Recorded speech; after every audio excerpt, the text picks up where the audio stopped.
जी, अभी तक पार्टी ने जो टिकट नहीं घोषित की, उसके लिए कब तक की उम्मीद की है? तो 1-2 दिन में टिकट घोषित हो जाएंगे और सूची तैयार है और भाजपा की भी अभी कोई सूची नहीं आई है काफ़ी सारे कैंडिडेट्स की।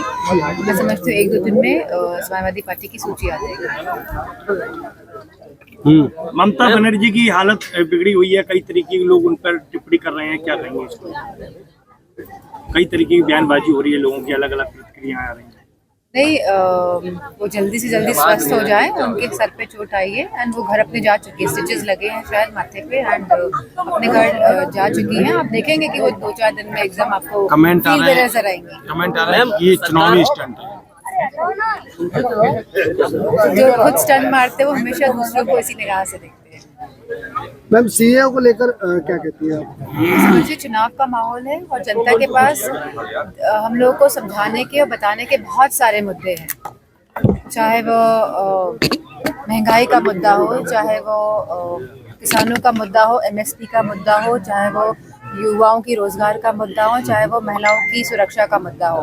तो सीए जैसे जो ये इस जो लागू किया गया तो एंड मौके पे तो जनता समझ रही है कि ये चुनाव से डिफ्लेक्ट करने के लिए या लोगों का ध्यान हटाने के लिए मेन मुद्दों से इसीलिए सीए का मुद्दा है। मैम अमित शाह कह रहे हैं कि ये नागरिकता देने का कानून है, लेकिन समाजवादी पार्टी और विपक्ष वर्गलाने नहीं, का अच्छा नागरिकता देने का ये कानून है, बहुत अच्छा है और अमित शाह जी ऑलरेडी इस पे पहले बोल चुके हैं, बहुत ज्ञान दे चुके हैं और मुझे लगता है कि अब लोगों को एक ज्ञान प्राप्त हो चुका है। अब चुनाव का सीजन है, अब चुनाव में जो मूलभूत जो मुद्दे हैं अब उन पे ध्यान देने की जरूरत है। बैलेट पेपर और voting machine, electronic voting machine लगातार समाजवादी पार्टी ने ये बात कही है कि बैलेट पेपर ही एक माध्यम होना चाहिए जहाँ पे लोगों को एक तरह का भरोसा होता है कि वो अपना वोट कास्ट करके आए हैं, डाल कर आए हैं और उसमें कोई चीटिंग नहीं हो सकती है। तो लोगों के अगर मन में कोई शंका है तो मैं समझती हूँ सभी देश, दुनिया के जितने भी देश हैं, सभी बैलेट पेपर के माध्यम से ही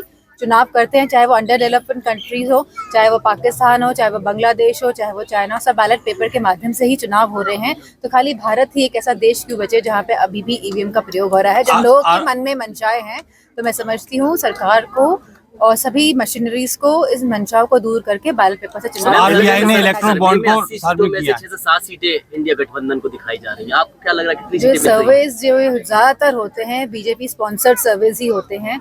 जिस तरह हमको देखने को मिला है बॉन्ड्स, जो बॉन्ड वाला जो मसला आया है और जो चंदा इतना मिला है बड़ी बड़ी पार्टियों को, तो मैं समझती हूँ इस तरह के सर्विस का कोई अभी कोई औचित्य नहीं है। आरबीआई ने इलेक्ट्रल बॉन्ड को लेकर मुख्यमंत्री ने ट्वीट किया है, सॉरी बदायूं सीट पे चाचा शिवपाल चुनाव लड़ रहे हैं, चाचा जी, उसको लेकर मुख्यमंत्री ने ट्वीट किया है कि वहाँ चाचा भतीजे की लड़ाई छिड़ी हुई है। मैं समझती हूँ कि आदरणीय शिवपाल जी का जो कैंडिडेचर है बहुत दिनों पहले ही घोषित हो गया था, तो उस टाइम उन्होंने ट्वीट नहीं किया। अब जब मैदान पे हैं आदरणीय शिवपाल जी और मजबूती के साथ जो लड़ रहे हैं चुनाव और जो इस सीट निकल के आने वाली है भारी बहुमत से समाजवादी पार्टी ये सीट जीत रही है, तो कहीं ना कहीं खलबली मची है। अपर्णा यादव की सूचना आ रही है सपा में शामिल हो सकती है, आप स्वागत करेंगे? अगर राष्ट्रीय नेतृत्व इस तरह कोई फैसला लेता है तो हम राष्ट्रीय नेतृत्व का पूरा साथ देंगे, स्वागत करेंगे। आरबीआई ने इलेक्ट्रल बॉन्ड को जो है सार्वजनिक किया, क्या कहेंगे? मैं समझती हूँ अभी और भी उसमें जो